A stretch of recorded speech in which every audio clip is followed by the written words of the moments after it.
میری کسی بھی کتاب میں کتب شیعہ کا حوالہ شان اہل بیت میں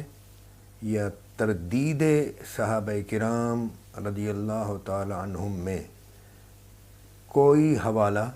نہیں ہے،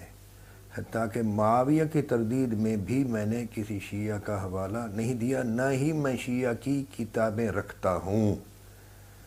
یہ سارے حوالے میری کتب میں اہل سنت کے ہیں، اور اہل سنت ہی کے جو حوالے ہیں، اور میں نے تاریخ پر بھی زیادہ اعتماد نہیں کیا، احادیث یا ان کی شروع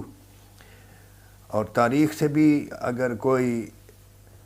حوالہ درج کیا ہے تو اس کی کسی نہ کسی حد تک صحت یا یہ ہے کہ تاریخ کی اس بات کا تعلق حدیث سے جڑتا ہو